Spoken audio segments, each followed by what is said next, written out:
సంవత్సరాల తరబడి ఎన్ని మందులు వాడినా మీ మోకాల నొప్పులు తగ్గట్లేదా? ప్రాణ పెయిన్ క్లినిక్ లో అత్యాధునిక చికిత్స. ఇక్కడ ఈ కాలేజ్ బయట ఎక్కడైతే ప్రొటెస్ట్ మొదలు పెడుతుర్రో ఇక్కడ ఏమైంది అని అంటే చాలా మంది వచ్చి వరుసగా వాళ్ళ డ్యూటీ అయిపోగానే క్యాండిల్స్ ముట్టించి పోతున్నారు ప్రొటెస్ట్ ని సపోర్ట్ చేస్తూ. సో ఒక మేడం కూడా ఇప్పుడే జస్ట్ క్యాండిల్ ముట్టించారు. ఆమెతో మాట్లాడదాం. నాకు తెలిసి ఆమె ఇక్కడ వర్క్ చేస్తుంది అనుకుంటున్నాను నేను. మేడం नमस्कार। नमस्कार। आप यहाँ पे काम करते हैं?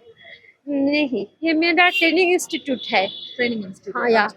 तो आप यहाँ पे क्या करते हैं, कौन से पोजीशन में? यहाँ पे नहीं है, एक्चुअली हम उत्तर दिनाजपुर में काम करते हैं। ओके। हेल्थ वर्कर है। Health worker. पूरा हेल्थ वर्कर हमारा ये जो आंदोलन चल रहा है ना, हाँ। तो पूरा पूरा पश्चिम बंगाल का जो पूरा हेल्थ वर्कर सारा लोग इस आंदोलन में आए हैं। तो हम लोग बहुत सारे लोग भी इधर आए हैं प्रोटेस्ट में, यही से मैडम भी आए हैं। So you have completed your work and you are here to okay. Okay, And you are also wearing this black ribbon एकदम। to protest, right? या। So did you meet the victim any time before? आपको पता है वो lady जो victim है? नहीं, नहीं पता। आप देखे भी नहीं? नहीं, एक लड़की, एक अर्थात एक वुमेन, একজন মহিলা, একজন স্টুডেন্ট, সবচেয়ে বড় কথা একজন মানুষ। ఓకే, ఒక స్టూడెంట్ గా ఒక మనిషిగా నాకు ఆమె తెలుసు తప్పితే పర్సనల్ గా తెలియదు అని అంటున్నారు ఆవిడ. అయితే ఇక్కడ హెల్త్ వర్కర్ గా ఆవిడ పని చేస్తున్నారు. పని అయిపోయిన తర్వాత ప్రతిరోజు క్యాండిల్ ముట్టించి పోతుంటారంట. సో భయ్యా आप यहाँ पे है ना, कितने दिन से आप? देखिए हम लोग तो आज का 19-20 दिन हो गए प्रोटेस्ट चल रहा है। हम NRS मेडिकल कॉलेज के हैं। हम लोग ये जॉइंट मूवमेंट चल रहा है, तो आज रैली था, उस रैली के बाद हम यहाँ आए। मैं NRS से हूँ, ठीक है। तो अभी आरजीकर का ये धरना मंच में चल रहा हूँ।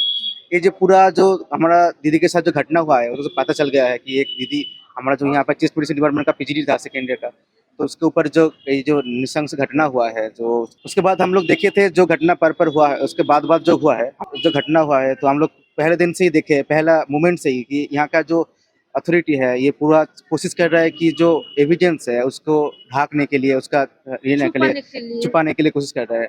लेकिन हमारा जो तब से ही पहला दिन से ही हमारा यहाँ का जो जूनियर डॉक्टर लोग हैं ये प्रोटेस्ट में बैठे कि ये इसका जस्टिस मिलना चाहिए। तो पहला दिन से ही अथॉरिटी के ऊपर प्रेशर देके हम लोग पोस्टमार्टम भी करवाए, और उसके बाद बाकी जो पूरा जो मतलब ये काम किया है, ये जो गंदा काम किया उसको पकड़ने के लिए हम लोग प्रोटेस्ट यहाँ पे बैठे हैं। और हमारा दूसरा भी और एक बात है, क्योंकि जो जस्टिस तो हमें चाहिए, उसके बाद जो बात है यहाँ का जो अथॉरिटी है, अथॉरिटी की तरफ से हमने देखा है कि ये जो जस्टिस मतलब जो एविडेंस को छुपाने के लिए वो लोग एक यूनिफाइडली जो कोशिश कर रहा है, इसका भी विरुद्ध हमारा ये प्रोटेस्ट चल रहा है। और हमारा सेफ्टी सिक्योरिटी का जो मतलब हमारा सेफ्टी सिक्योरिटी जो मैटर है कि हम लोग एक काम करते करते इसके लड़की में डॉक्टर है, इसके ऊपर ये हो सकता है, तो हम लोग काम कैसे जाएं, हम जो लोग काम कर सके जहाँ पर क्या करते हैं आप लोग यहाँ पे?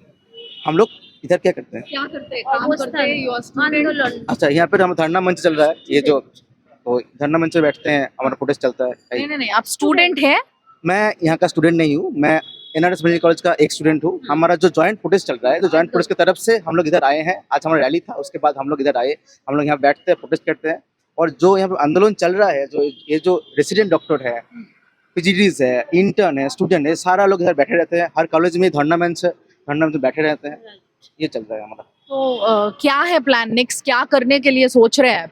क्योंकि अभी तक 15 से 16 दिन हो गया, 20 डेज हो गए। तो 20 डेज में अभी तक CM मैडम तो बात ही नहीं करे ये इशू के ऊपर, और मैडम जी ने उनके ऊपर उन्हीं प्रोटेस्ट करने वाले हैं। तो हम देखे टीवीज में प्रोटेस्ट में उन्हें भी खड़े हो गए और वॉक करे। तो ऐसा है तो गवर्नमेंट कैसे चलेगा? What will happen next? क्या होने वाले हैं? जो बात है कि हमारा अभी तक जो चल रहा है, हमारा CM हमारा पहले से ही देखा है कि हमारा जो आंदोलन के प्रेशर में ही ये जो पहले जो कोलकाता पुलिस जब इन्वेस्टिगेशन कर रहा था, तब उसका बहुत ये तो चल रहा है, धीमे चल रहा है। उसके बाद हमारा आंदोलन के प्रेशर में ही वो CBI के पास गए, और अभी सुप्रीम कोर्ट ने लिया है। तो हमारा आंदोलन के प्रेशर में ही ये हुआ है। और ये आंदोलन अभी पूरा मतलब बंगाल में नहीं, पूरा देश में और देश के बाहर भी वहाँ से भी प्रोटेस्ट हो रहा है। इस प्रोटेस्ट के खिलाफ, ये प्रोटेस्ट की वजह से ही ये जो चल रहा है, ये इतना दूर आ पाया। अभी तक हमारा जो सुप्रीम कोर्ट ये केस देख रहा है, तो अभी हमारा ये प्रोटेस्ट चलेगा। हमारा जो सीज वर्क चल रहा है, जो रेसिडेंट डॉक्टर्स है, जूनियर डॉक्टर्स है, अभी सीज वर्क कर रहा है। लेकिन हमारा जो सीनियर सेट्स है, बीपी बीएस एमओ वो लोग अभी तक काम कर रहा है, इमरजेंसी भी चालू है, ओपीडी भी चालू है, उसके तरफ से वो लोग काम कर रहे हैं। लेकिन हम जूनियर डॉक्टर्स रेसिडेंट्स ये हम लोग अभी सीज वर्क किया है कि हमारा सिक्योरिटी नहीं है, हमारा जस्टिस नहीं है, हम कैसे काम में वापस जाएं। यही हमारा डिमांड है, हमारा जस्टिस चाहिए, हमारा सेफ्टी सिक्योरिटी का जो मैटर है वो देखना चाहिए। और हमारा जो और एक बात है कि हमारा जो प्रशासन की तरफ से, हम कोलकाता पुलिस की तरफ से जो देखा है, क्योंकि ये जो जब 14 तारीख को हमारा इस आंदोलन मंच में मॉब अटैक हुआ था, तब हमारा कोलकाता पुलिस इधर से वो लोग चले गए थे इधर से, और वो लोग आके यहाँ तोड़फोड़ करके चले गए। उसका जो मतलब क्या बोलते रोल है, ये बहुत ही गंदा, मतलब ये हम लोग को ये बोलने का कोई भाषा नहीं है। तो हम लोग चाहते हैं इसका भी जस्टिस हमें चाहिए, इसका भी रिटर्न एक्नॉलेज हमें चाहिए।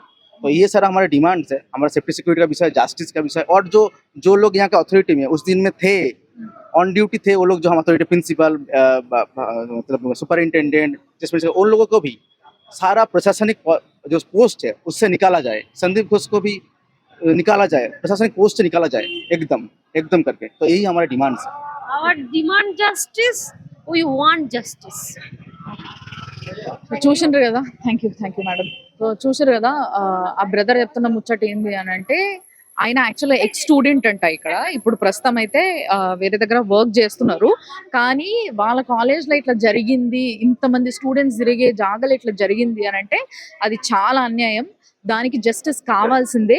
అండ్ ఇంకొకటి ఏంది అని అంటే, ఇక్కడ ఏదైతే ఈ కాలేజీ హాస్పిటల్ యాజమాన్యం ఉందో వీళ్ళందరూ కూడా ఏవైతే ఎవిడెన్సెస్ ఉన్నాయో వాటన్నిటిని దాచిపెట్టనీకి చూస్తున్నారు, బయటపడకుండా వాటన్నిటినీ కూడా చుపాయి లోపల పెట్టేస్తున్నారు, వాటిని బయటికి ఎక్స్పోజ్ కానిస్తలేరు. దానివల్ల చాలా నష్టం జరుగుతుంది. ఒక ఆడపిల్లకి ఇంత సేఫ్టీ లేకపోతే ఈ రోజు ఇలాంటి ఒక పెద్ద హాస్పిటల్లా రేపటి రోజు మేము ఎట్లా పనిచేయాలి ఈడ అని చెప్పేసి ఆయన ప్రశ్నిస్తున్నాడు.